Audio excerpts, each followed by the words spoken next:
un conseil santé quotidien voilà, à appliquer, ce serait lequel?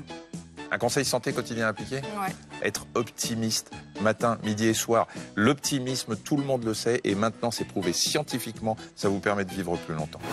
Eh oui, Jules-Édouard, figurez-vous que j'étais tranquillement en train de marcher à reculons en cherchant un sens à ma vie. Quand j'ai été irrésistiblement attiré bien par cette caravane où officie le célèbre mage Jean Fabien.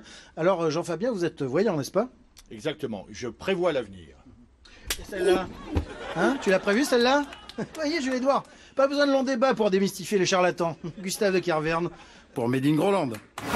On commence, regardez, par ces images aériennes très impressionnantes du littoral breton, submergé par des vagues de 9 à 12 mètres, des déferlantes d'une grande violence, des images tournées au plus fort de la marée. Des sentiers ont été engloutis le long de la côte. Ce matin, les dégâts sont considérables. Dites-moi juste une dernière question. Je sais qu'à titre personnel, vous aimez beaucoup L'amour est dans le pré. C'est peut-être le cas avec Nicolas, mais il semble se rapprocher de Paris petit à petit. Hein, il est de retour. Hein. J'ai pas compris. Oui, en effet, alors je vais... Vous êtes très troisième degré. Il a placé la barre très haut. 6 mètres 08 pour être précis. Hier soir en Pologne, Renaud Lavilloni est devenu le deuxième meilleur performeur de tous les temps. 6 mètres 08, nouveau record de France bien évidemment. Un saut parfait qui pourrait être encore amélioré vu la marge dont Lavilloni semble disposer. Alors attendez pas de moi que je fasse une blague sur les toilettes turques, c'est vraiment pas du niveau. Non, vraiment. Même si c'est quand même grâce à ce système qu'on comprend pourquoi la Turquie a toujours été très bien placée dans les compétitions internationales en haltérophilie. Ouais.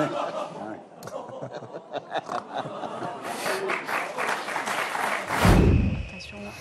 Hop!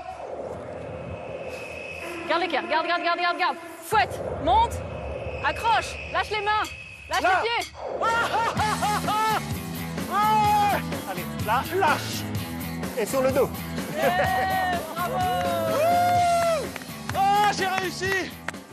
Ah, apparemment, Gérard Depardieu est arrivé dans les rues de Sochi.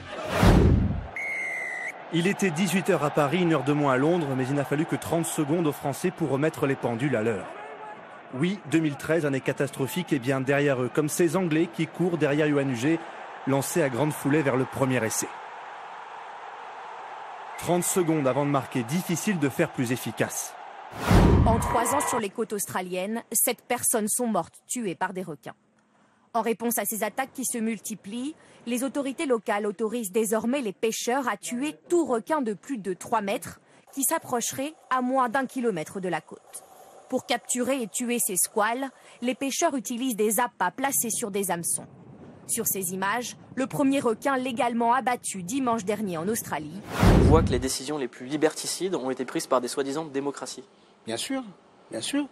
La dernière, quand même, c'est George Bush Jr. quand il va envahir l'Irak. Enfin, ça, il a menti de façon éhontée. C'est parti! Ce qui semble mission impossible inspire beaucoup David. Mais comment pense-t-il donc couper une bouteille de verre avec un simple morceau de laine? Notre scientifique trempe le fil de laine dans l'alcool à 90 degrés, l'enroule autour de la bouteille et y met le feu. Attention, ne te brûle pas. C'est très chaud autour là, donc je prends la bouteille et je...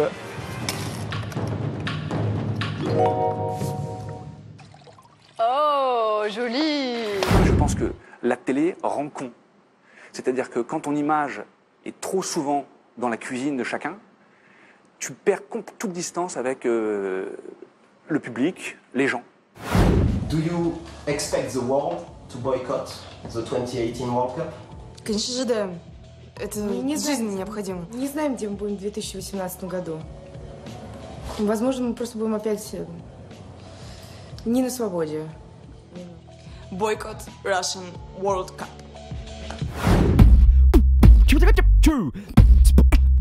Okay.